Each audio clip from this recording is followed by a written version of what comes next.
Hi, my name is Joe, and today we're looking at the Christmas banner for this year.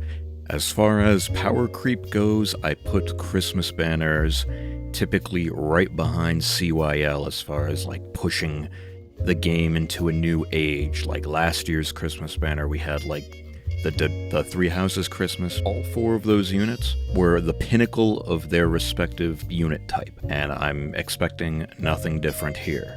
Unfortunately, I did get the units spoiled, because when I went on YouTube to find this, people had already uploaded their reactions with all the units in the name or whatever, so... But I don't know the designs, so let's take a look. Yeah, this is the big one. Christmas for Mortis. Red Beast Armor. For Mortis's English lines will be implemented at a later date. Interesting. Didn't they do that with Sayri? Alright, let's take a look. I expect this to be completely broken, by the way. I expect Power Crept Ravager. Let's see. So, Icy Ravager. And I meant Nightmare. I expect Power Crept Nightmare. That's the name of his A skill. Anyway. So we got Slaying. At start of turn, and enemy phase, except in summoner duels. If special cooldown, okay. So times pulse, okay. Wait a second. At start of turn and at start of enemy phase, you get special cooldown count -1. I want to say this is the first of its kind for that, where it's dual phase times pulse. Pretty stupid. Let's keep going.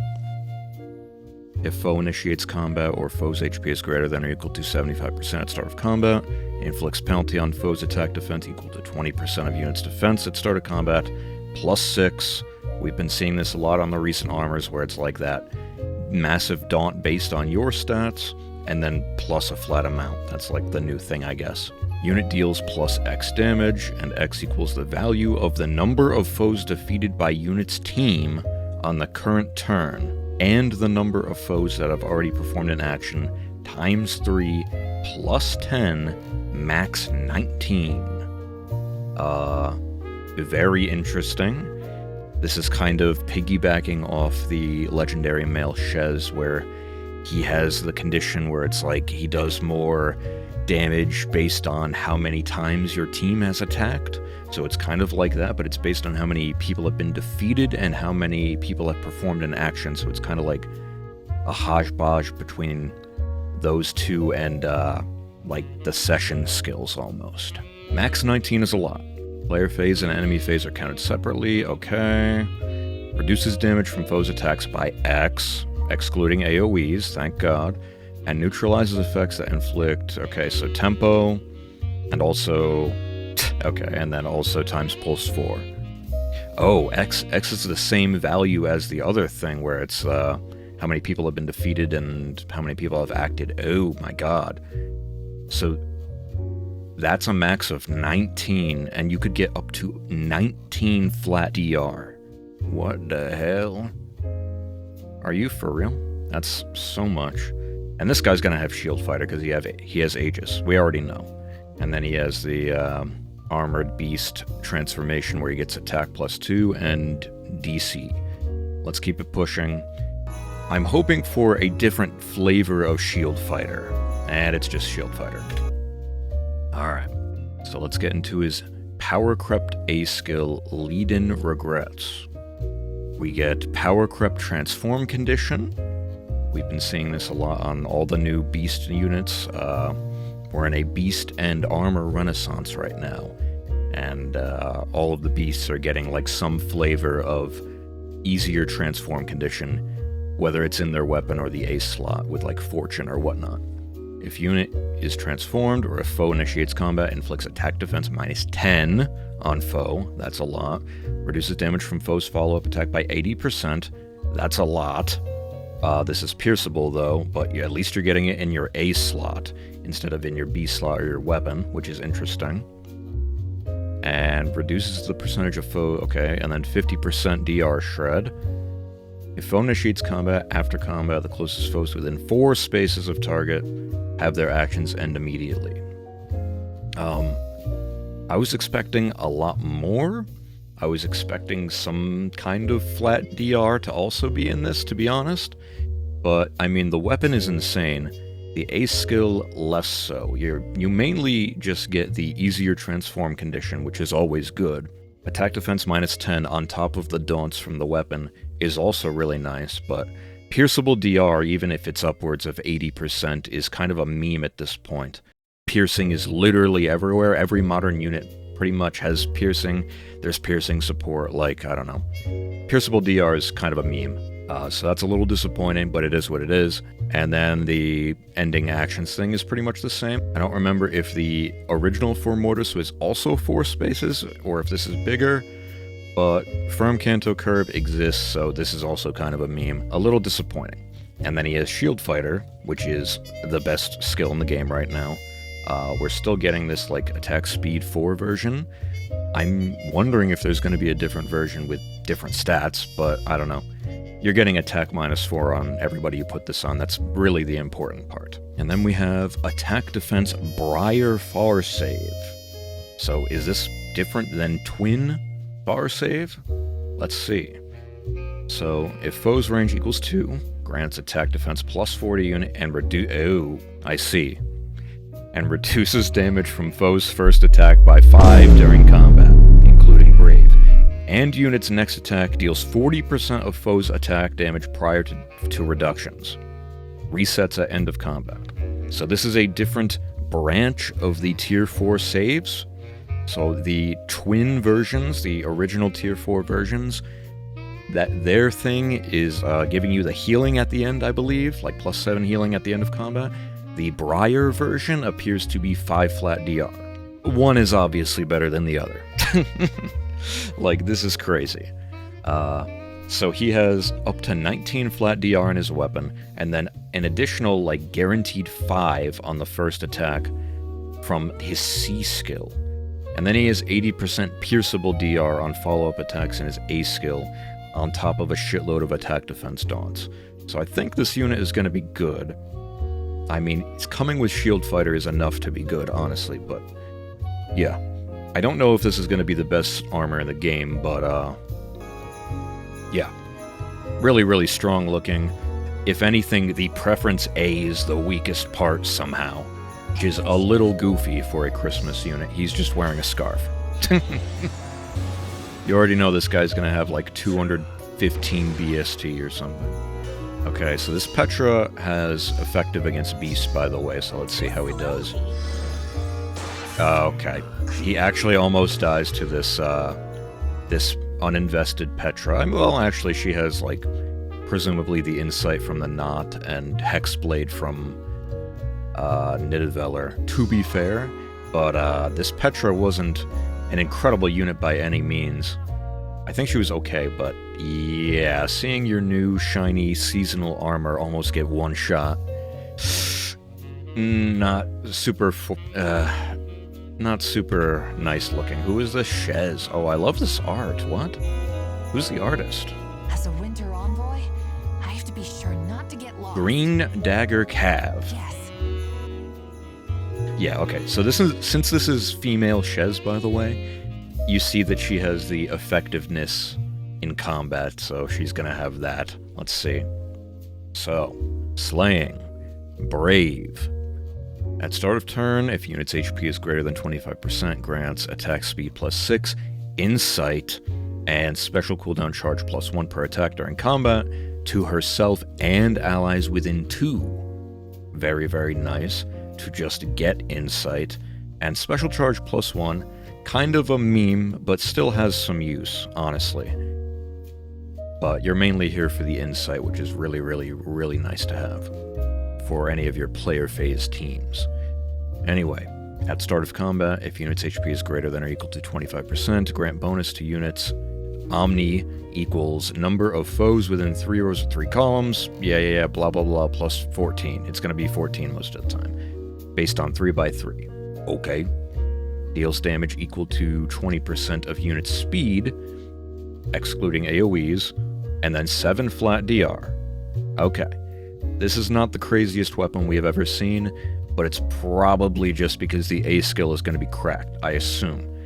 because female Shez with the like effective against everything gimmick, you know, we'll see. I feel like she's the equivalent of Lucia, where they kind of just play it safe in regards to this because they know it's broken, and then they undertune the alt, but we'll see. I'm going to start from the bottom this time. Pulse Smog, we've seen this one other time on Legendary Male Shez. It's okay. It's alright. I wish it was a little better and a little more available, but it is what it is. And then we have Full Disarm, a new disarm trap for branch.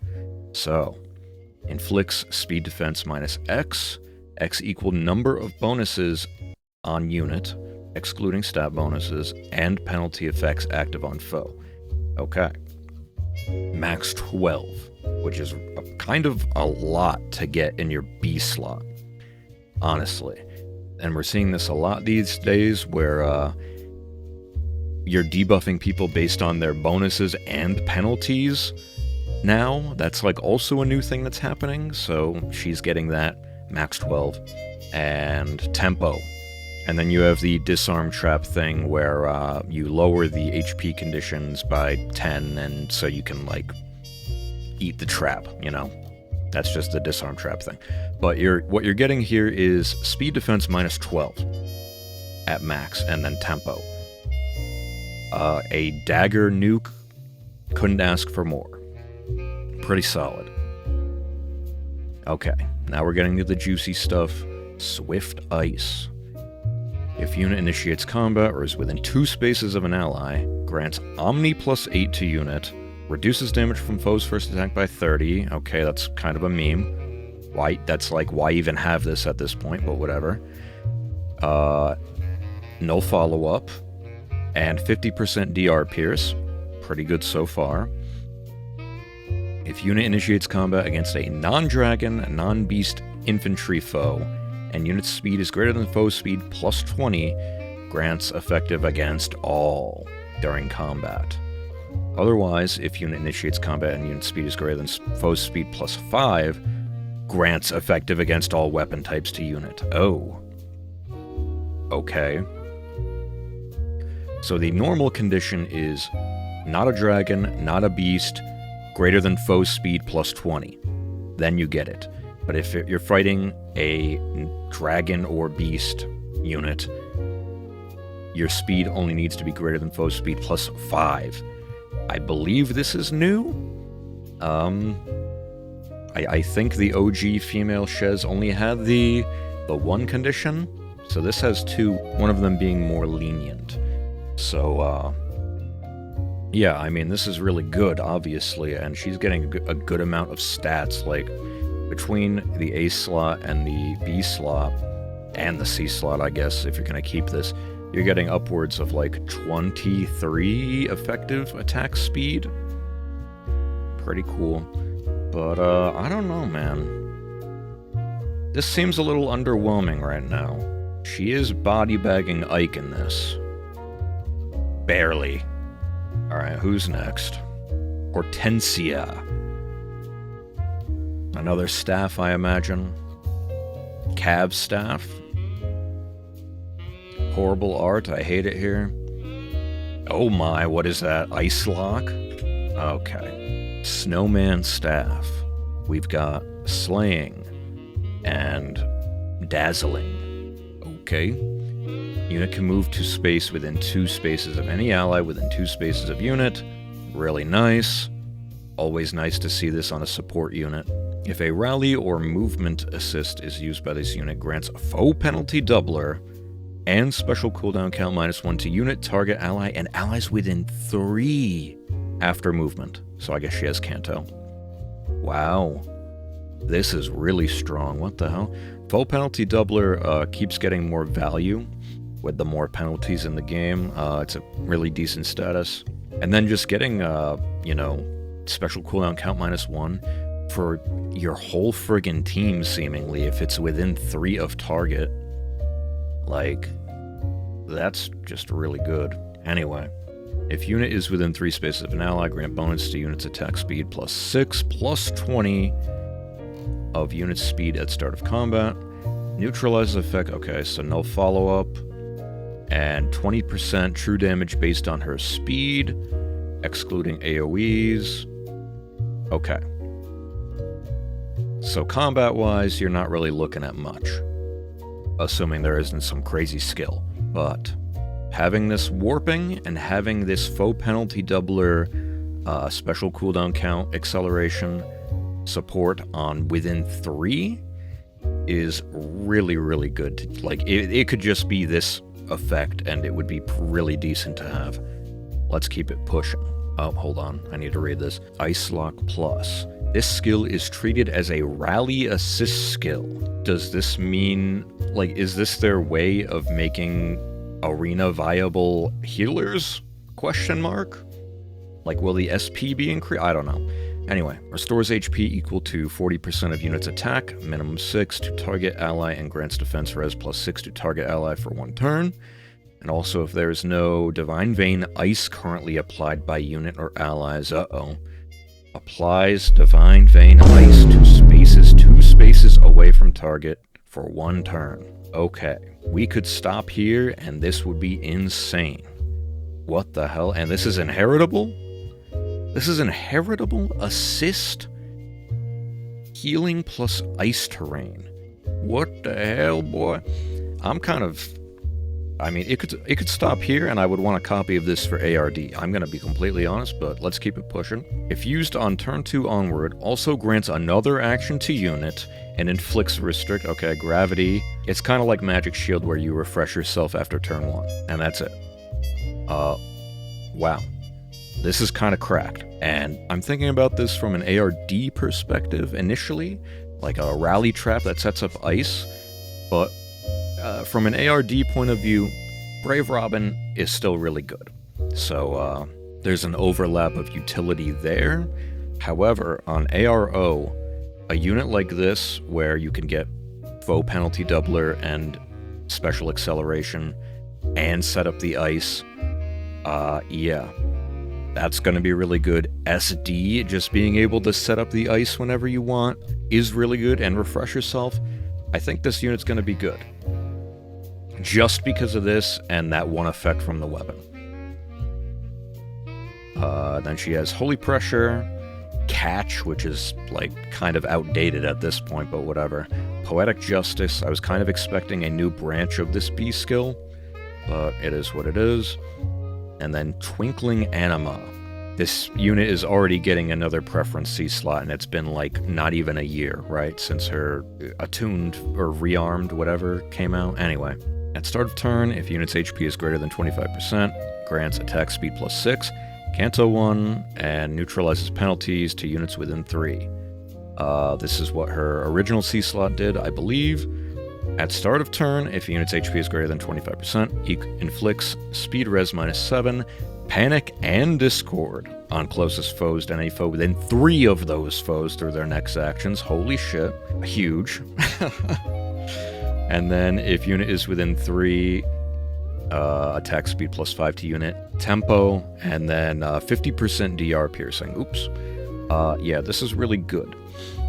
Off the top of my head, I don't exactly remember everything about her C-slot, but I remember the stats, I remember the Canto, maybe one of the Seeking skills, but I don't think it was both. That's, I think, where the power creep is. And then also the 50% DR pierce. This is a really good support unit. So far, this is the only unit I've seen that I kind of want. No Cappy. I kind of want Formortis because he's funny looking, and he has Shield Fighter, but Hortensia is the most interesting of these units, for sure. Oh, don't one-shot Altina, bro. Dude, I was so excited for this Altina ult, but she was a good Omni-tank for all of, like, a month. It's so depressing. Alright. Oh, and then this year, instead of Duo Byleth, we get Duo Alir. Blue Dragon Infantry. This is adorable. With the Sami! They got the Sami plushie! Okay. Oh, and they're gonna have the Brave, like, fist weapons. This is gonna be hype. I hope this is broken. So we got Slaying, Dual Phase Brave. At start of turn, if unit is within 2 spaces of an ally, grants Divinely Inspiring to unit and allies within 2 for 1 turn. Grants bonus to units Omni X times 3, where X equals number of allies with the Divinely Inspiring effect within 3 spaces of unit, excluding unit, max 2.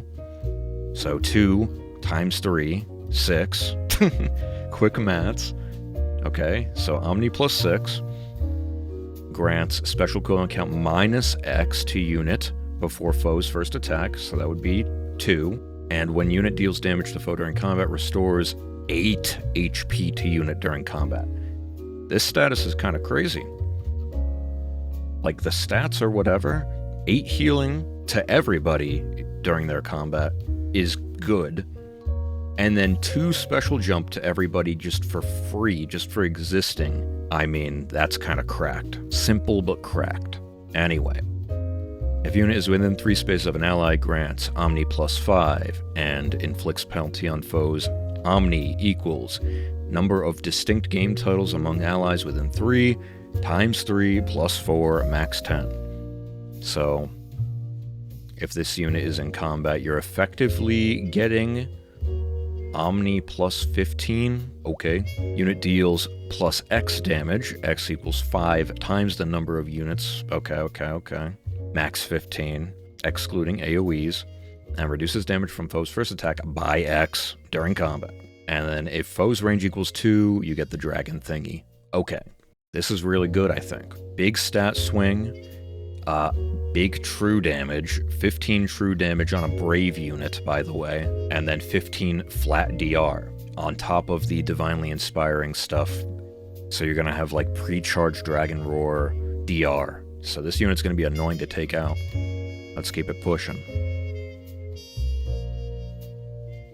Okay. So, if we're getting this A skill, that means it's the male Aleer in the front, right? Oh, this isn't even power crept somehow. Male alt getting boned once again. Like, literally every... literally every single unit on this banner has had a power crept version of their preference skill. Even Hortensia, who came out like less than a year ago, I think, got her C skill power crept, but male Aleer, who is like the star of the banner, gets left out to dry. It is what it is. And then you don't even give him a new C skill either. This could have been any other stat with the Res Wave D. What are we doing here? God, man. And then we have Speed Res Bulwark 5, whatever. So... this isn't even new. If you're unfamiliar, Bulwark 5 Spiked Wall is just the same thing, but you deal true damage and get flat DR and tempo. I mean, it's good, but like, why did they phone it in when it comes to this guy's skills? Of all the units, why did they phone it in on the duo unit, which people are going to be the most excited for? What the hell? They were mainly just cooking on this Divinely Inspiring trait. I mean, it's fine. The base kit is really good. Oh, and then we have the duo skill. I completely forgot about that part. But anyway, the Res Wave D is like a really good skill. Bulwark 5 is a really good skill, especially in tandem with the flat DR from the special, which you're always going to get, and the flat DR 15 from the weapon. So, like, this unit is going to be really annoying to take down. I just wish the skills were more interesting. Keep it going. Duo skill. Neutralizes any penalties on unit and allies within 3, and grants the following to unit and those allies for 1 turn. Neutralizes foes' bonuses during combat, and reduces the percentage of foes' non-special DR by 50%. Once used, duo skill cannot be activated again right away until the 3rd turn. Pretty simple, pretty decent. Nothing crazy, but being able to use it more than once is always good. And neutralizes foes' bonuses is also just a really good thing to have. Let's see him absolutely cook Tree Man. Pre-charge Dragon Roar. Okay. This unit's adorable. What? What? Is that free-to-play Deer Man alt? Am I stoned? Let me look this up. Alright, so I tried to go to the website to see if I could find anything, but I guess I'm illiterate, so I'm booting up the game. Deer Man alt in Tempest Trials. And then we're also getting Wrathful Staff, which is interesting, and Speed Res Tempo, which is whatever. Let's see. Tap to see details. If this is like a full-on redo of this unit, but free-to-play, that's like unprecedented. For like a relatively new, powerful OC mythic? What the hell? Anyway. So he's Blue Beast Cav. Delivering Antler, defense +3, gives out bonus doubler just like his normal one. I'm scared and excited. Oh my god. If unit is within 2 spaces of an ally, and if unit and allies within 2 spaces have bonuses, he gets +3, so he gets like up to 9 or 10, right? And then if unit initiates combat, or is within 2 of an ally, inflicts penalty on foe's attack defense equals 6, plus 20% of unit's defense, neutralizes foe's bonuses to attack defense, neutralizes unit's penalties to attack defense, guaranteed follow-up, and a flat amount of true damage, based on total bonuses among unit and allies within 3. Really, really fucking good. At start of turn, you get the beast thing where he gets attack +2, and then inflicts attack defense -Y on foe during combat, max 6. And also, if Y is greater than or equal to 5, reduces damage from foe's first attack by 30%. Kind of a meme at the end, but this is a really good weapon. I'm scared of these skills, but since he's a Tempest Trial unit, they don't get perfs like ever, right? Like skills? Okay. So he gets Solid Ground in the free-to-play pool, and then Breath of Life. I think, personally, if you're going to use this guy as Solid Ground duplication, you're a fool. This weapon is cracked, and getting a really strong nuke that gives out bonus doubler is extremely worth it for free-to-play. And I imagine if you kit him out basically just like the original Deer Man, but with a different beast slot, obviously, because he doesn't have this, gonna be a menace in Arena, I imagine. But, yeah. Alright, that's it. Overall thoughts on this banner, I'm a little underwhelmed, somehow. Compared to last year's Three Houses banner, which was just game-changing, I feel like the units on this are just, like, good. Hortensia is interesting. The status from the buy lists is objectively amazing. And that unit's going to be really annoying to take down with their Miracle skill and the Bulwark and the flat DR and all this stuff, but Shez is probably going to hit hard, but nukes have a short shelf life, we'll see, and then Formortis has Shield Fighter. That's about it. So, personally, it's going to be Formortis and Alir and Hortensia. Don't really care about Shez that much, but I don't know if you get more than one Spark, but we'll see.